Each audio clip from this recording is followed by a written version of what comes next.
Welcome to the ImmunoVerse, a podcast that brings the ever-expanding universe of immunotherapy to life through the voices of those advancing this groundbreaking field. I'm Dr. Patrick Hu, President and CEO of Moffitt Cancer Center and a career immunologist.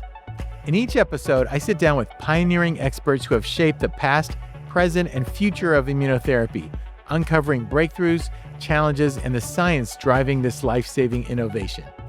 Today we have with us Dr. Robert Vonderheide, Director of the Abramson Cancer Center and Vice Dean for Cancer Programs at the University of Pennsylvania's Perelman School of Medicine. He's also a member of Moffitt Cancer Center's External Advisory Committee. Dr. Vonderheide is internationally recognized for his research on cancer immunotherapy, particularly in the areas of tumor antigen discovery, vaccine development, and harnessing the CD40 pathway to activate immune responses. His work has significantly advanced how we approach immunotherapy for pancreatic cancer, one of the most challenging malignancies, and other solid tumors. As a physician scientist and institutional leader, Dr. Vonderheide brings a rare combination of scientific vision, translational rigor, and deep commitment to patient-focused innovation. Welcome to the ImmunoVerse, Dr. Vonderheide. Thanks, Patrick. Great to be here. Well, we really appreciate you spending time today. You have been in the field for a long time, and we were talking about in the early days, no one really cared about immunotherapy, right? 25 years ago, it was there was a lot of doubt, and there was a lot of expectation if we were going to continue to say the immune system could fight cancer, to prove it. And it was very challenging. And what we realized is that we needed better science to direct us and stop guessing and start being mechanistic. And when that happened, the dam eventually burst, and here we are. It's amazing. Yeah, and so, a lot of the early immunotherapists focused on melanoma, like I did, and renal cancer, and the kinds of cancers that were already starting to work with the cytokine treatments.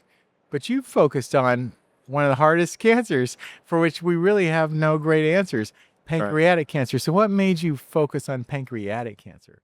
Having taken care of so many patients with pancreatic cancer, there was a real important need to focus on this patient population. And it became quite clear early on, as successes started emerging with patients with melanoma, that we weren't going to be able to cut and paste those strategies for patients with pancreatic cancer. We needed to go back to the drawing board, come up with laboratory models, and try to understand the biology, which is different than melanoma, we believe.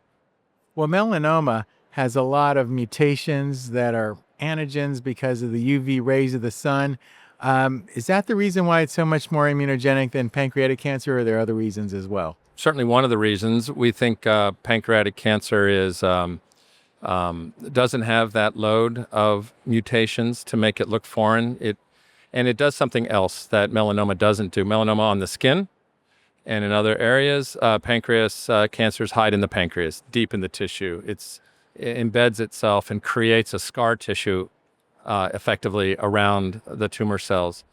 And the immune cells, we think, just drive right by. They're not recognizing pancreatic cancer the way most patients who have melanoma, their immune systems recognize that tumor. In pancreatic cancer, in most cases, there aren't those T cells, for example. There aren't those immune cells that have been recognizing pancreas cancer. It's almost like pancreas cancer, in most cases, is ignored. And that has started us down the path of thinking we have to activate an immune response in the first place. We can't just relieve an immune response that's been suppressed. It has to start from the very beginning. And that made us think about ways to vaccinate patients, to activate the very earliest cells, the cells that respond in the front line, and to start an immune response in the first place. So you think the immune system sees the pancreas much like it sees a normal organ, so it doesn't really see it as abnormal. Far fewer mutations. Most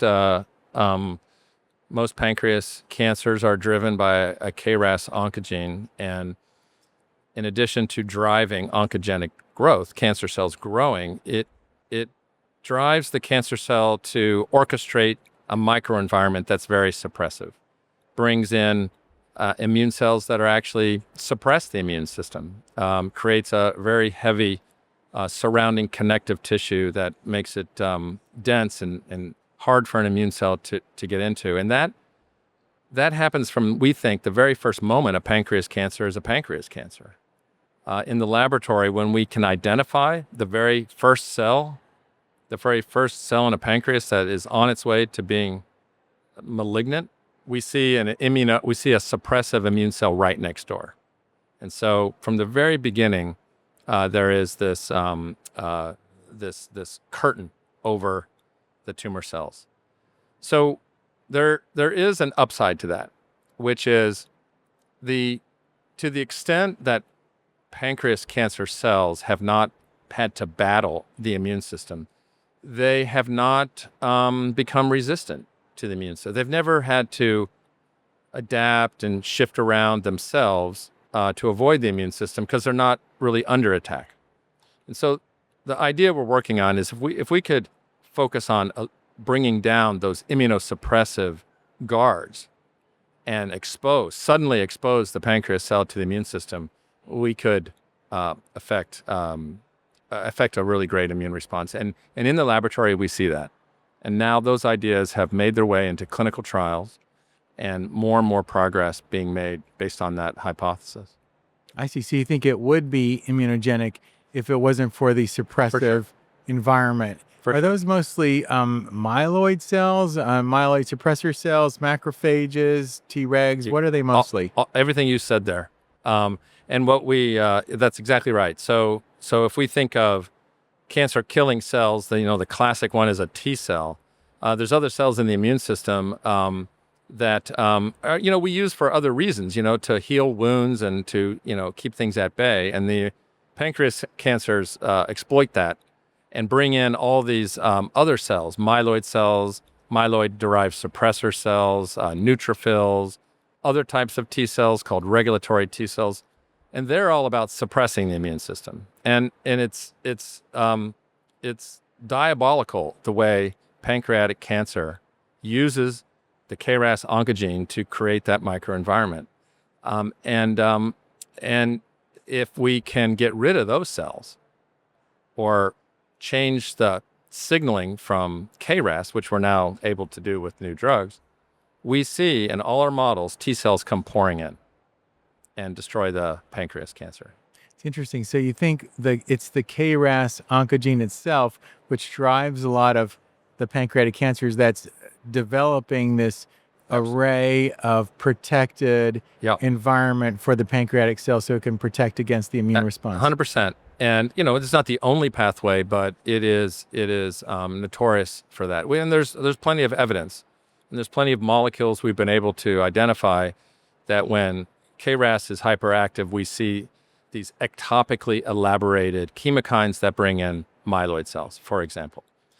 Now, with the advent of new agents that can inhibit mutant KRAS or other types of RAS signaling, we predicted, and now we see evidence that the elaboration of those factors and that immunosuppressive microenvironment actually goes away.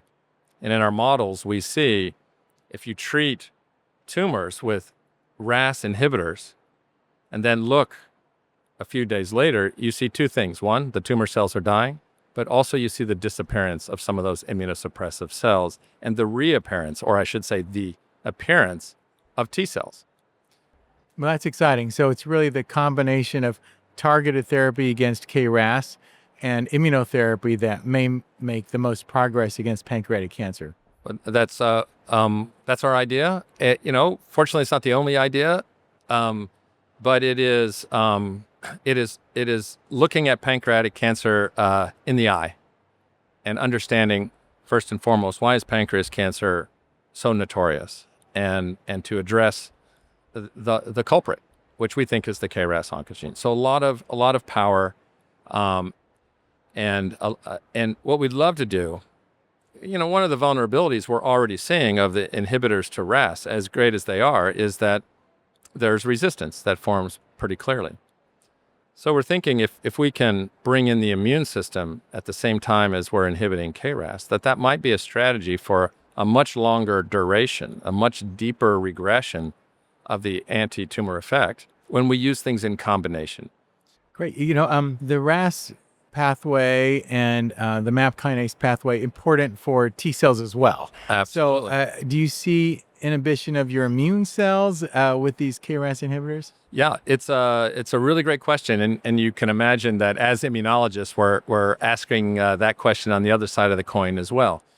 And I think we have a lot to learn. I think we're in for some surprises. Some of the base assumptions I think are probably going to be challenged. What we see is for inhibitors of RAS that are mutation specific, they leave normal RAS alone. And so to the extent that a T cell needs RAS to itself be activated, that's not impacted by inhibitors that are mutation specific. As we all are seeing, there are also now pan-RAS inhibitors. And our first data shows that the amount of inhibitor needed to block RAS in a tumor cell is a lot less than you need to block wild-type RAS in a T cell. So there's what we call a therapeutic window, we believe. But this is an important question. Can you activate the immune system at the same time as inhibiting RAS? Is an important question. So far, we think we can thread that needle. Great. So if you can decrease the immune resistance mechanisms of the pancreatic cancer, you might generate a T cell response against the pancreatic cancer, but there's not a lot of mutations in pancreatic cancer. Yeah. So what are those T cells recognizing in pancreatic cancer? Well, I think we're learning that although they're not as many as you might see in lung cancer or melanoma or other tumor types where single agent checkpoint antibody is effective, there are some. And recent data from not our group, but other groups have shown that if you make a vaccine, you can identify them through sequencing. You can make a vaccine that's built around those mutations, as few as they might be, that you can form an immune response to those. We've also done a lot of work with a molecule called CD40 ligand. Can you talk a little about that? Absolutely. Well, so have you. So we should compare notes. But CD40 is a member of the tumor necrosis receptor superfamily, which is a really important set of molecules in the immune system.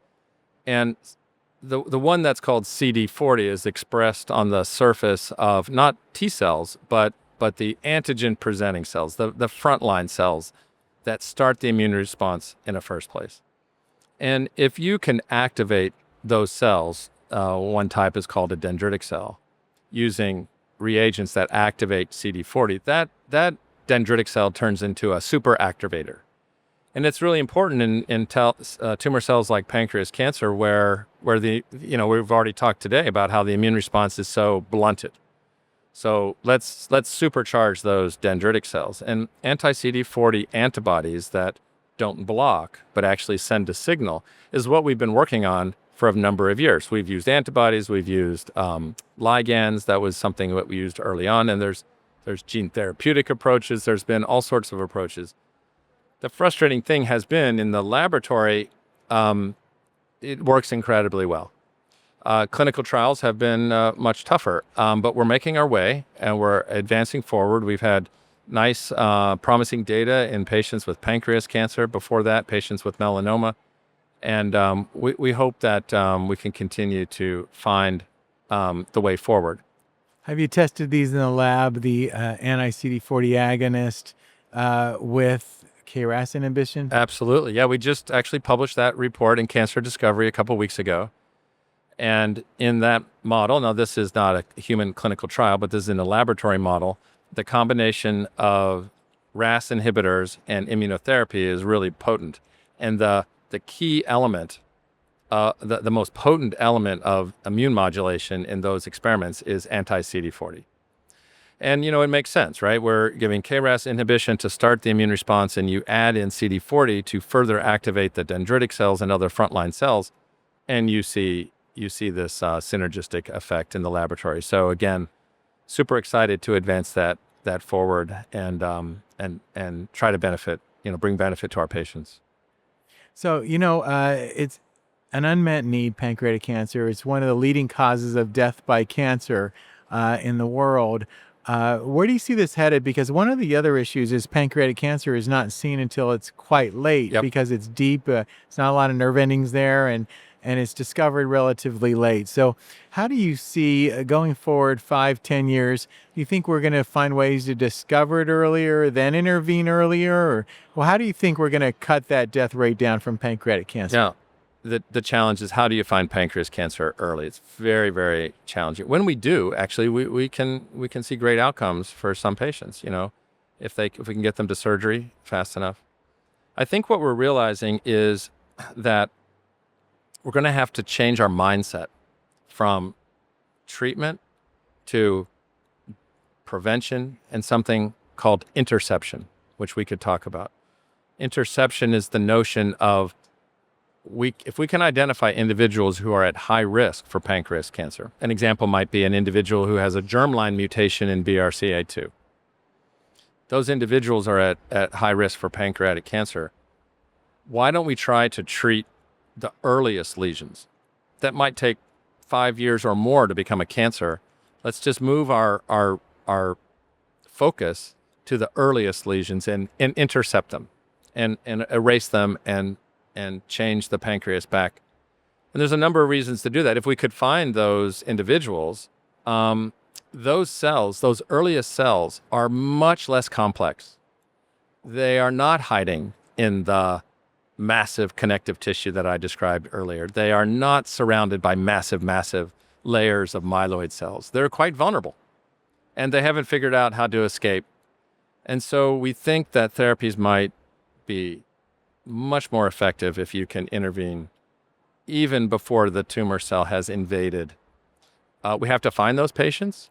We can certainly identify them based on their genetic factors, maybe some lifestyle factors, maybe other family history. But then in the last year, something remarkable was discovered by a group at Johns Hopkins, which is that as age itself is a risk factor.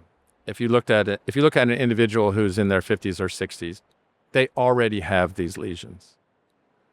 They're already there. We're all vulnerable. And so you could imagine that just about everybody would be eligible for a risk-reducing strategy around pancreas cancer. We can keep fighting advanced pancreas cancer, and we must, and we will, and find better treatments, as we've talked about.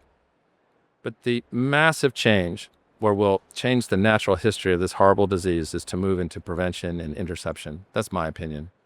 Wonderful. And you're also, a leader in the field of cancer research. You're head of the Penn Cancer Center, and you also advise us at Moffitt Cancer Center. Yes. So tell us about what your thoughts are on mentorship and bringing up the next generation of scientists. Well, we've got a tough problem on our hands, and although we're making promise, we know we need the next generation to continue the work and do even better than any of us have been able to achieve. So one of the most fundamental things that we do is train the young adults. Cancer centers are committed to that, as you know. It's a privilege to be on the advisory board for Moffitt Cancer Center. As the leader of the Abramson Cancer Center at Penn, I come down and visit you, and you ask me my advice, but mostly I'm hearing what you're up to, and I bring the good ideas back. It is quite amazing among cancer centers how we share ideas. The free flow of ideas between the centers, I think underappreciated, Patrick, among the general public. They think maybe we're hiding, we're holding back, we're not. But I think actually there's a generosity because we're all motivated by the same thing, and that's the patient in front of us who needs something better than what we have right now. We're certainly exchanging ideas on how to train and how to inspire our trainees and our students and to get involved and to have the next idea. We need them, and their game. They're pretty stressed right now with the current environment. They want to make sure that if they're choosing to go into cancer research, that that all of us are behind them in 100%, and we should be, because they're the future, and we know it, and we need to advance them. And because the science is now to the point where it's so exciting that we will lick pancreatic cancer. I'm sure of it with all the Love it. advances you're Yes. talking about, right? We Yes. will take this You're down. absolutely right. Now is not the time to step back on cancer research. Now is the time to accelerate, to do even more. I mean, and to convey that enthusiasm to our young researchers. They have so many more tools than you and I have. Yeah. I envy them because they know so much more now than we ever had when we were starting. I do envy them, and what I love about them is they're working all night long. They're working every day. They're so committed, genuinely committed. They're an inspiration, and they love to meet our patients, and to bring that inspiration back to the laboratory. And they can work so much faster. When you and I got started, we had to look down a microscope. We could count cell by cell. Remember, we'd go like click, click, click. Hemocytometer. Now, hemocytometer. And now, we do single cell sequencing. We do flow cytometry. We can look at, 1 million cells in 10 seconds. So much so that a challenge that the students now have that we didn't have is so much data that they need computational tools. They need machine learning and artificial intelligence to help understand the massive amount of data. Can you imagine what they'll discover in the next 5 years, in the next 10 years? I agree with you. That is, if we keep this up and not lose our boldness, not lose the vision that cancer research cures cancer, we're going to get there. We're going to get there for everybody. Wonderful. Well, thank you for what you're doing for the next generation, for the field in general, and also for what you're doing for this really important problem of pancreatic cancer. So we want to thank our guest, Dr. Vonderheide, for joining us today, and thank you for going on this journey with us through the ever-expanding universe of immunotherapy. To hear more episodes of ImmunoVerse, make sure to subscribe on your favorite podcast platforms.